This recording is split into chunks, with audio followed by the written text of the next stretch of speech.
What if the greatest victory in the Ballspawn saga begins with the hero being celebrated and ends with that same hero accused of murder? That is the strange, bitter shape of Baldur's Gate, Siege of Dragonspear. It is not simply a war story wedged between Baldur's Gate and Baldur's Gate 2.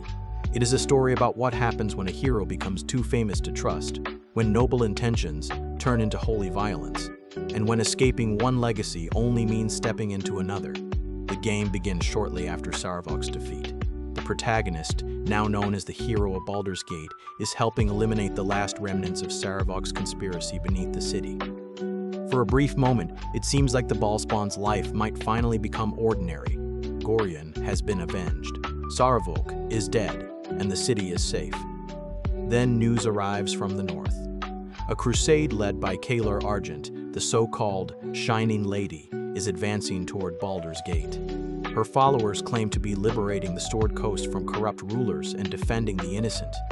But armies on the march do not remain clean for long. Villages are stripped of supplies. Refugees flood the roads, and Kalar's campaign begins to look less like salvation and more like conquest.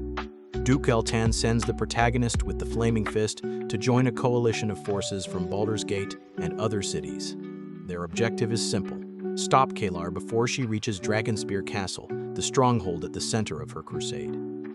The first important idea in Siege of Dragonspear is that Kalar is not presented as a conventional villain. She is dangerous, absolutely, but she is not motivated by greed or a desire to sit on a throne. Her public cause is the recovery of souls lost during earlier Dragonspear wars, people who were taken into the Nine Hells when devils once poured through a portal beneath the castle. Kalar believes those souls can be saved. That belief is what makes her compelling and what makes her terrifying. She has convinced herself that the suffering caused by her crusade is justified by the salvation waiting at the end of it. Every burned village, every dead soldier, and every displaced family becomes a necessary sacrifice. Her morality is not absent. It is weaponized by certainty. The Coalition's journey north becomes a sequence of delaying actions and desperate battles. At Coastway Crossing, Kalar's forces destroy the main bridge, forcing the Coalition to reroute through Borskir Bridge. This is not just another tactical obstacle. Borskir is the site where Ball, the Lord of Murder, was slain by Cyric. For a Ballspawn, crossing it is an encounter with inherited history made physical. The protagonist experiences a vision of Ball's death and leaves a mark of the dead god on the bridge. Whether this is an involuntary manifestation of divine blood or a sign that Ball's influence is growing, the effect is the same. The Coalition becomes afraid of the person leading them. That tension defines the middle of the story. The protagonist is fighting to protect the Sword Coast, but everyone knows the hero is also the child of a murdered god. Meanwhile, a mysterious hooded man appears in visions and secret encounters discussing bloodlines, destiny, and the nature of the Ballspawn. He seems less interested in stopping Kalar than in studying the protagonist. The war escalates at Bridgefort, where the Coalition must break the Crusade's siege and secure a route across the river. From there, the armies gather at the Allied siege camp and prepare for a final assault on Dragonspear Castle. The protagonist also infiltrates the castle, discovering that Kalar's trusted advisor, Hafernian, is communicating with an unknown power. By this point, the game has quietly established its central deception. Kalar thinks she is leading an army into hell to rescue the lost. Hafernian is using that ambition for something far worse. The Coalition eventually attacks Dragonspear Castle. Kalar's army is overwhelmed, and she retreats into the keep with Hafernian and the last of her loyal followers. As the outer defenses fall, Hafernian reveals his true plan. The portal beneath Dragonspear is not merely a doorway through which Kalar can recover the dead. It is a gate to Avernus, the first layer of the Nine Hells, and it can be opened using the blood of a Ballspawn. Hafernian has been serving Belhif, a powerful devil imprisoned in Avernus.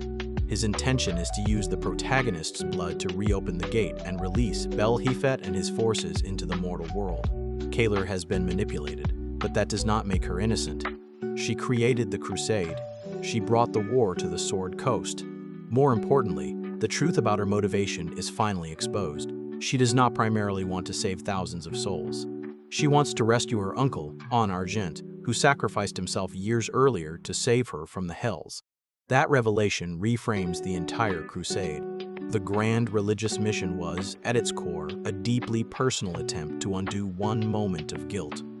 Kaylar turned her private failure into a public war, then persuaded herself that the war was righteous because the excuse was larger than her own pain. The final act takes place in Avernus.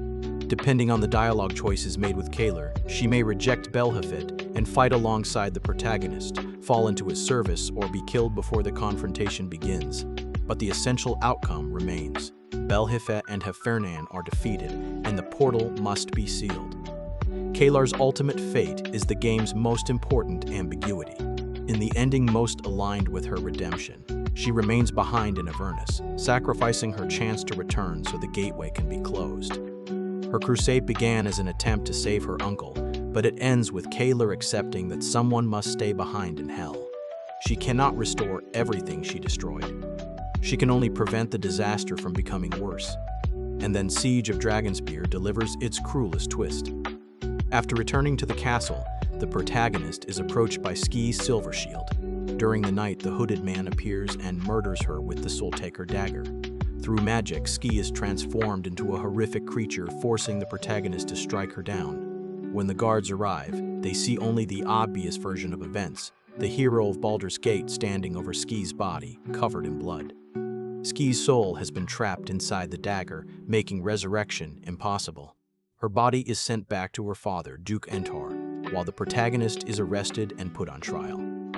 The hooded man is revealed to be John Irenicus, the future villain of Baldur's Gate 2. His role here is less about the crusade itself than about setting the protagonist on the path toward the next game. He has studied the Ballspawn, manipulated events from the shadows, and now helps destroy the hero's reputation at the exact moment victory should have made it untouchable. There is a fair criticism of this ending. It can feel abrupt, even unfairly engineered. Kaylar's infernal finale is resolved quickly, while Ski's murder introduces a major mystery that the game does not fully solve. The transition into Baldur's Gate 2 is emotionally powerful but structurally awkward. Still, that awkwardness supports the game's thesis. Siege of Dragonspear is about the instability of victory. The protagonist defeats a crusade, stops an invasion from hell, and destroys a devil and yet returns home less free than before. The public sees a murderer. The hero sees a crime they were forced to commit. And somewhere in the dark, Irenicus is already preparing the next chapter. Kaylar wanted to rescue one soul and nearly sacrificed an entire coast to do it. The protagonist saves the world and loses their name. In Siege of Dragonspear, the real siege is not against a castle. It is against the idea that doing the right thing will ever make the past leave you alone. For more videos like this, stick around, subscribe, and give the video a like. Thanks for watching. See you next time.